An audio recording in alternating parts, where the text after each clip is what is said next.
Hello, people of the internet. It's been a while since I've done one of these videos where I talk about my favorite genre books. I have done previously, and I'll link these down below. I've done horror, mystery, and thriller down below. This is just a list of my personal favorite books of a particular subgenre or genre. This is a list of my favorite standalone fantasy. Now, when I went through every single fantasy book I've ever read, well, at least on Goodreads, because I'm sure I've missed some because I was not documenting my reading until 2008 on Goodreads. There were actually quite a bit of standalone books that are no longer standalone. Hold on, I forgot one. I feel like I could do an entire video on books that should have remained standalones. You know what I mean? Like, this book did not need a sequel. What are you doing?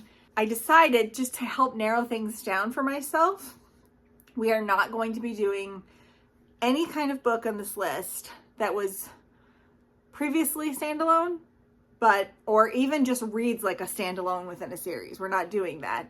This is true standalones. There is one book and one book only, no sequels ever. So as of the filming of this video, every book that is on the top 10 has no sequel whatsoever. No prequel, nothing. I do, however, have a list of about 10 honorable mentions that either have sequels now, or I just don't want to talk about them again because I've previously talked about them in lists, or, various reasons, which we'll go into in a second.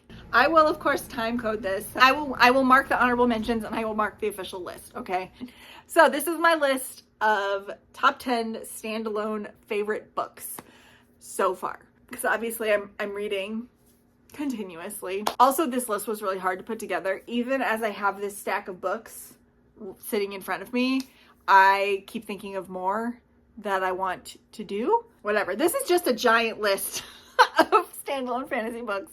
So if you are wanting to get more into fantasy, this would be a good place to start, because even with the books I don't have in my official 10, for whatever reason, you could jump into them and there would be no obligation to read anything else. With that said, let's start with the honorable mentions first. First up would be Warbreaker by Brandon Sanderson. This has been a standalone for years and years and years. It was published, I think, in 2009. This was published in 2009. I think he serialized it on his website in 2008. It is not going to be a standalone for very much longer, which is why I have not put this on the list. Also, it is part of the Cosmere, so I really don't have any Brandon Sanderson on this list, even though I thought about using Trust of the Emerald Sea or Yumi and the Nightmare Painter, or even like The Emperor's Soul, but they're all part of the Cosmere, and I'm sticking to my no series rule. This one is eventually going to have sequels, so I can't count on the full list.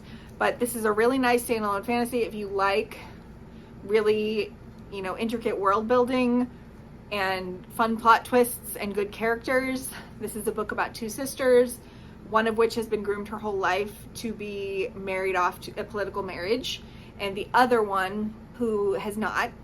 And then for whatever reason, when it comes time to actually make an alliance with this neighboring kingdom, their father swaps them. And the one that has not been prepared goes off to marry this mysterious god king, and the other one is left behind, but she decides to go and rescue her sister. It gets a lot more complicated from there. There's also a talking sword in here, so Warbreaker. Next up, this is not on my official fantasy list because it is also, among other things, horror, mystery, thriller, suspense. Just it's a genre cluster. So it's not like a straight fantasy, but it's also a really fun read, and that is The Library at Mount Char by Scott Hawkins. This book is undescribable. I can't explain it to you, and it's not on the official list, so I'm not going to go very much into it. Just know it's a genre bender. It's super weird. It's kind of mind. I literally don't know how to describe it, but if you like dark fantasy, if you like books that mess around with gods, just big concepts mixed together with little concepts, gore, there's lots of gore in this, some nasty deaths, you might want to check this out. Next up is Good Omens. Now, Terry Pratchett can do no wrong because he's dead. So, he'll always be who he was when he died, which was a great man who could write books. But his co-author has, But I do love this book. I love it quite a bit. I love the TV show. but I didn't feel comfortable putting this on the list anymore, considering what its author has made of himself. So Good Omens, if you can find like a used copy, if you don't want to give him royalties, it's still a good book. Next up, another book which was until very recently a standalone, but there's a sequel coming in 2026, so can't be on the list, and that is Sword Heart by T. Kingfisher. This is a romantic fantasy, but it's also very humorous. It is about a middle-aged woman who, well, there's a complicated inheritance situation, let's just say, and then she goes to herself by taking a sword off the wall, and all of a sudden, as soon as she unsheathes the sword, a man pops out. So there's a man who is living in a sword / is a sword, and they go on an adventure and they fall in love. And it's really fun, and I highly recommend it. But it's not a standalone anymore. Technically, it's in a series. Next up is still technically a standalone, but there have been a spin-off series to this world. So I can't include it because a character in this book has his own series now. But it's still technically a standalone, but it's not for the purposes of list, so honorable mention. That's The Goblin Emperor by Catherine Addison. This is a book about Maya, who is a half-goblin. He is really low down in the ranks. He's the son of the king, but he's like by a lesser favored wife who was a goblin, and he wasn't really in the line of succession. But then there's this tragic airship crash, and all of a sudden Maya is the emperor, and he has to deal with all of the politics of the court, but still remain true to himself,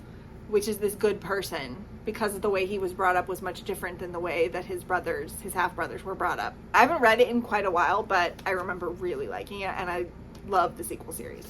Next up, again, totally standalone, but there are technically two sequels, and that's Howl's Moving Castle by Diana Wynne Jones. Just a fun book about this girl named Sophie who works in a hat shop and has an unfortunate encounter with the Witch of the Waste, and the Witch of the Waste decides she's going to put a curse on Sophie, which is that instead of appearing young, she will be in the body of an old woman. Sophie is no longer recognized by her friends or family, so she sets off to find the wizard Howl and his moving castle to see if he can help her. And the story goes from there. There's a little bit of romance, there's demons, there's world hopping. It's a lot of fun. This one, again, definitely could be in a video titled There Should Not Have Been a Sequel. And that is The Golem and the Jinni. I'm never sure how to say this. By Helene Wecker. I love this book so much. This book is like a 5-star perfect read for me. I've read it 3 times now. The sequel was good, don't get me wrong, but this was a perfect experience, and it is now no longer a perfect experience in my head because there's a sequel and I know what happens after, and you know what I mean? Like, sometimes you want to leave characters and then just let this like nebulous future unfold in your mind for them, where things go the way that you want them to, and you never have to like worry about them getting into conflict with the story again, you know what I mean? And now that's ruined. It's no more. But this is still a really good book. And then these last two I've recently put in my top 20 books of all time. So you'd think that they would make this fantasy list, but I sort of wanted to make room for other books that are less talked about, both by me and by other people. Oh, and I realized I missed one. I gotta go get it.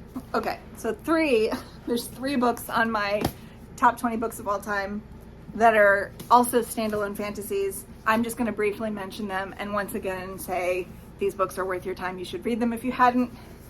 And that is Piranesi, Circe, and The Spear Cuts Through Water. All 3 of these are 5-star reads.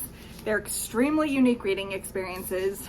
This book birthed an entire genre of feminist mythology retellings, and almost none of them have lived up to it. In fact, even my favorite one doesn't quite live up to it because it's a masterpiece. So these are also great. Now let's talk about my list. So I do have one more honorable mention that if I had 11 spots, this would have gone in, just because it was a childhood favorite. And also I realized I didn't have a copy, so I went on Abe Books and I found one. It's currently making its way to me, and that is The Farthest Away Mountain by Lynn Reed Banks. This was my favorite fantasy book as a child before I sort of graduated to other stories. Like, I'm talking under 10. this was my favorite book. I don't know what about it. I haven't read it since I was a kid, at least. Maybe high school was the last time I read it. Like I did like a nostalgia read or something. But when my parents separated, all of my high school books went missing. Both of my parents say they don't have them. All of my books are gone. All of my books from my younger years, just gone, which is upsetting. So my mom did keep several, but there is so many that went missing, and it's really upsetting. And this was one of them. So now I have another copy on its way to me. This is a book about a young girl called Dakin, and she has it in her head. She lives in a small village, but she has it in her head that she's gonna live this really big life. She's gonna marry a prince. She's gonna have magical things happen to her. And so one day she sets off on an adventure to go to the farthest away mountain and try to make this life happen for herself. Now, I will say, again, I do not know if this book holds up, but it has such a chokehold on young me. It's extremely formative. Parts, like scenes from that book, still live in my head, like vividly. Like there's this thing with painted snow and like a witch. We'll report back on that inevitably once it arrives at my house and I reread it immediately. It's only 130 pages. Now, for the real list. If you don't care about my honorable mentions, here's where the list starts, okay? Here we go. I'm gonna just warn you guys up front. I have a terrible memory now. I used to have like my mind was a steel trap for books and plots and characters, and now everything goes in and then falls out. Or like, I'll read one book and then something else is sacrificed. You know what I mean? The pathways aren't clear anymore in there. They're all messed up. I'm not going to be able to precisely describe all of these plots to you. Just straight up, not going to be able to do that. I don't believe that I've read any of these except for a couple of them in the last 3 years. So oh wait, no, there's 1, 2, 3, 4 that I've read in the last. So 6 of them I have not. Probably some of them in decades. But we're gonna go through this, okay? Okay, shut up. First up, these are in no particular order. I wanna say that. I didn't put these in order at all. So this could be number 1 for all you know. I don't know, I didn't order them. I just picked 10 standalone books that seemed to like wiggle their way to the top and weren't those other ones that we just talked about. First up, we have The Eyes of the Dragon by Stephen King. This was actually the book that made me realize that Stephen King and I were going to be good friends. And by good friends, I mean that I would read all of his books and that he has no idea who I am. You know, good friends. Previous to me reading this book, which I didn't even know he wrote fantasy. I knew nothing about Stephen King except that he was the king of horror or whatever. And I thought I didn't like horror. Ha ha ha, fast forward 10 years. It's one of my most read genres now. So people change or learn from their mistakes. This was, I believe, the second book I ever read from him, because the first book I read was Cell. Couldn't have picked a worse book to be my first Stephen King book, just be honest with you. Still to this day, my least favorite Stephen King book. So I thought I didn't like Stephen King. I had no context to know if Cell was good or not at the time. I just knew that I didn't like it. And I still thought horror wasn't for me because I didn't know that horror wasn't just slashers, because I still don't really like slashers. I just don't get anything from that. But then I read this book, which is a book that he wrote for his daughter Naomi, who was too young to read his books.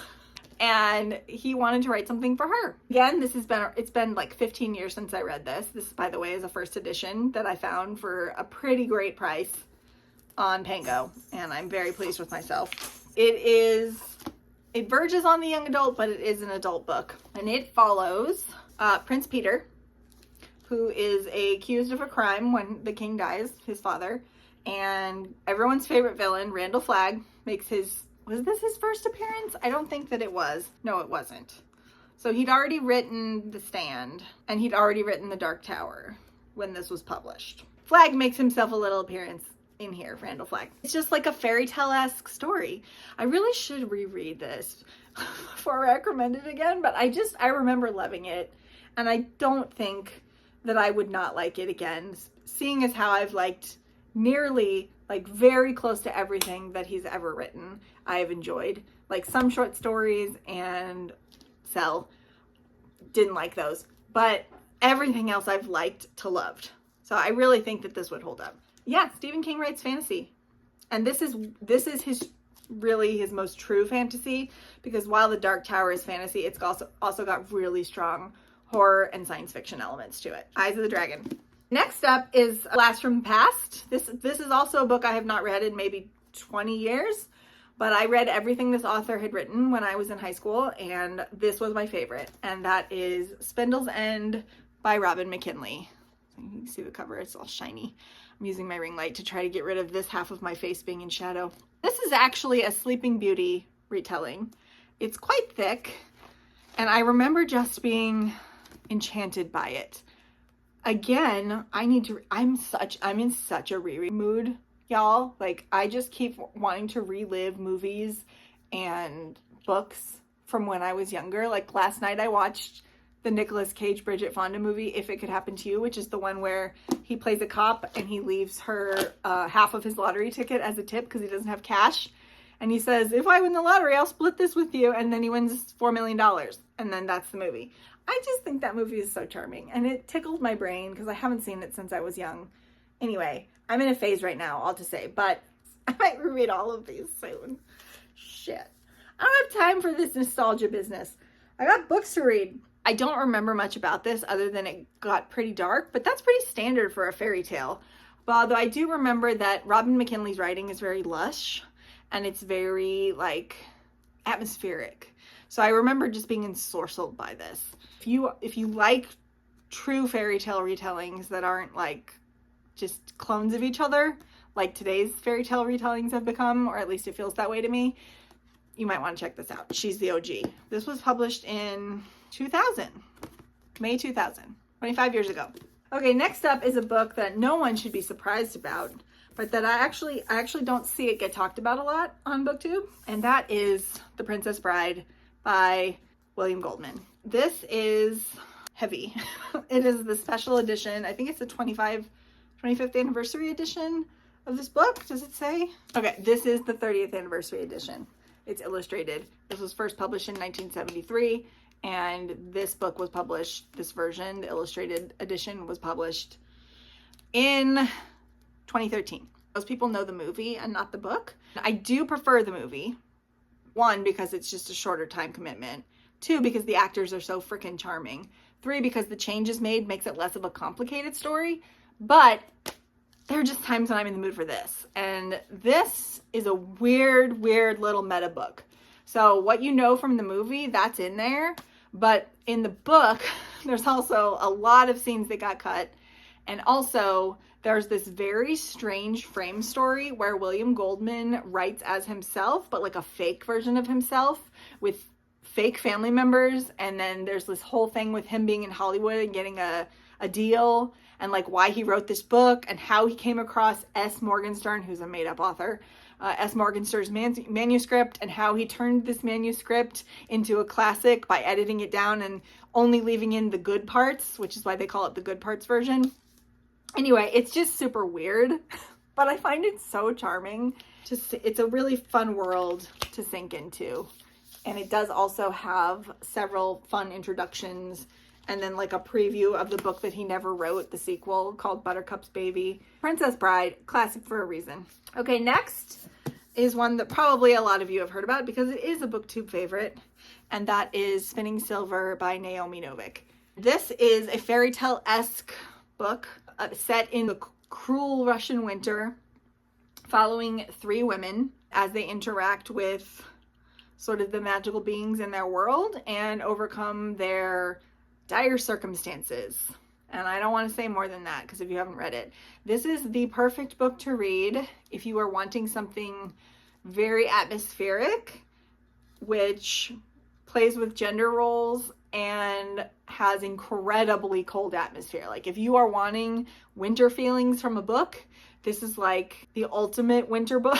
It's just really good. It's so satisfying. I've read it, I think 2 times now, and I will read it again someday in the future. And that's Spinning Silver. Okay, next up is one of the book that I was talking about where I think this is only book for me that's come close to doing something with feminist mythology retellings that is different from what Madeline Miller was doing, but still somehow like almost equally as successful, it's going to appeal to a lot less people, a lot fewer people, sorry Stannis, than Cersei will. But the people that it reaches really like it. And that is Stone Blind by Natalie Haynes. Natalie Haynes does a mixture of mythology retellings. I have one actually on its way to me right now that was just recently published that is a retelling of, oh my God, I can't remember her name. I've got it here.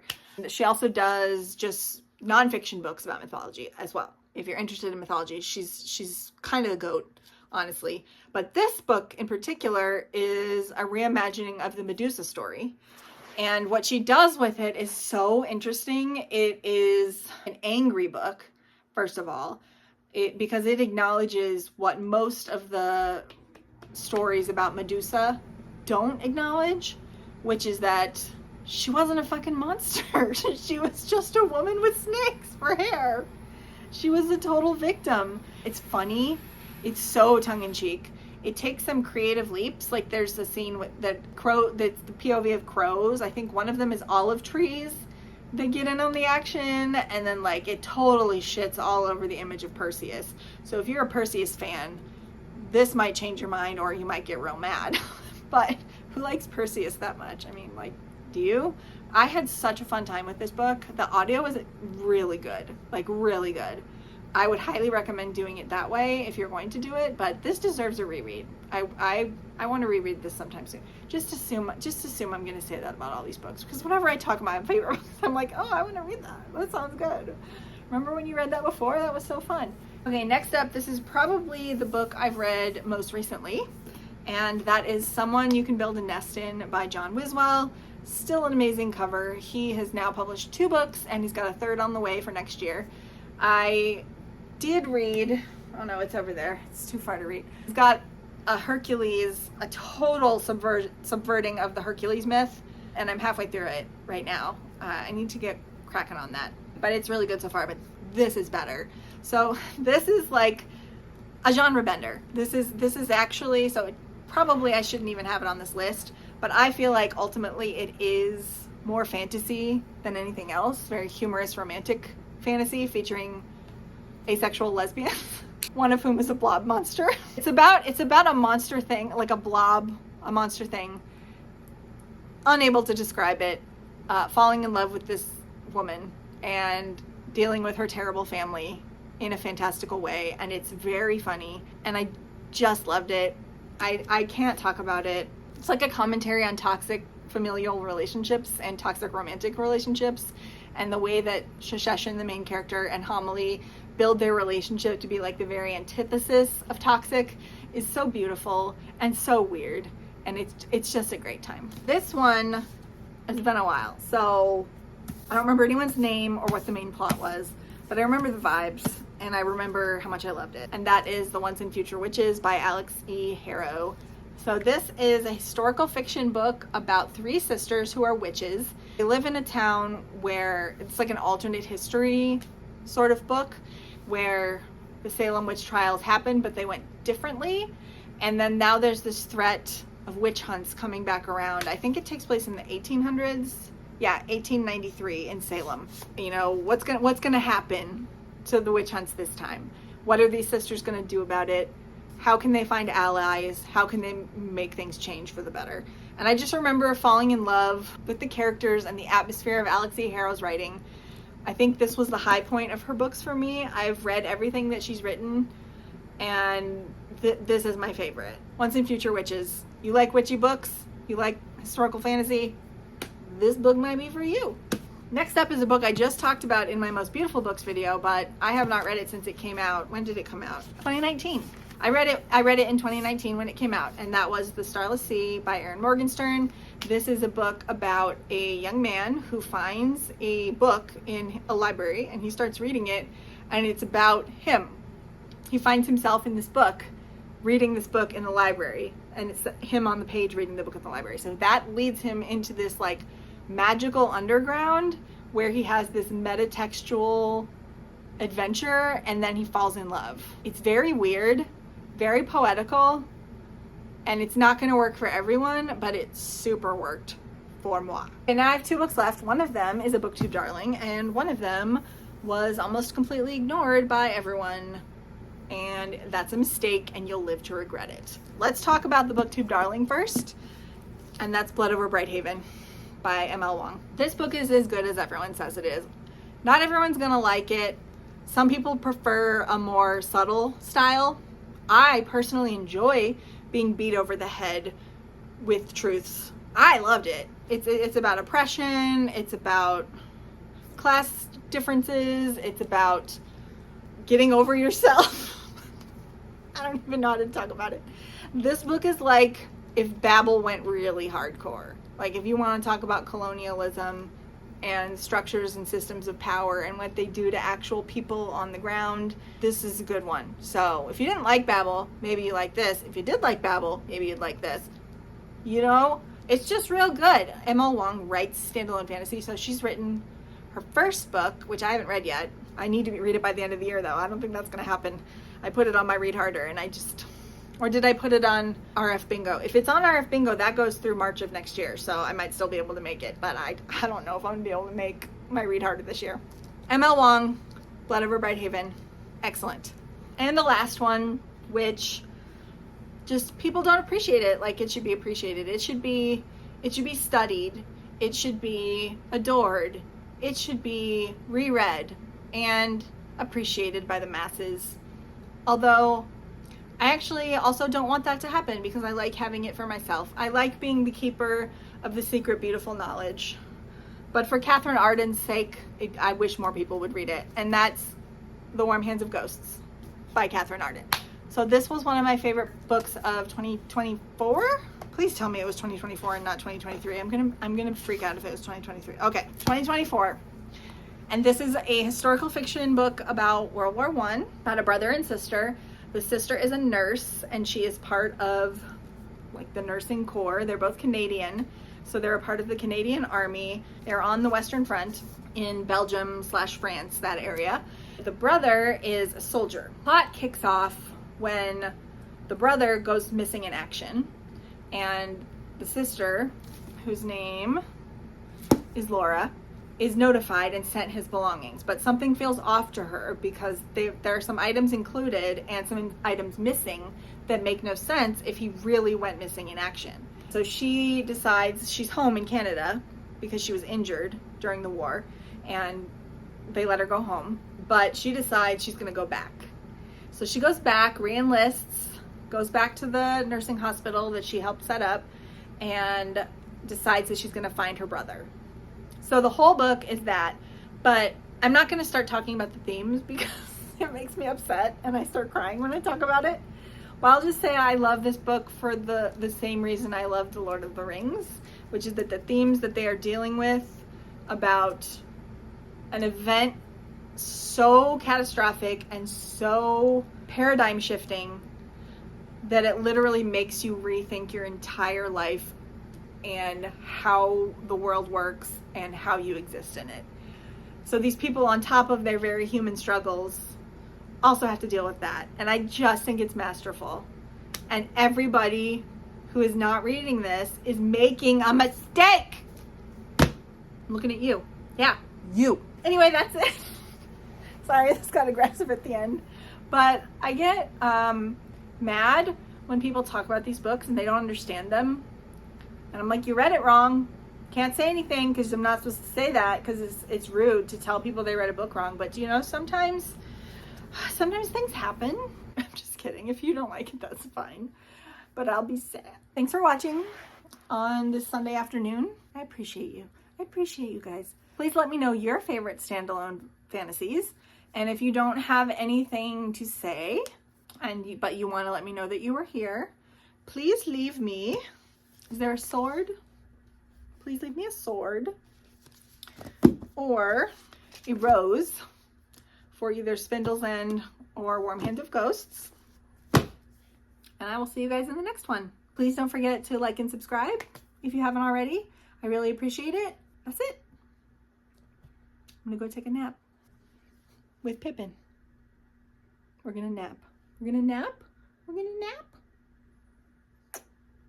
Say, Mom, you're embarrassing me. Okay, love you, bye.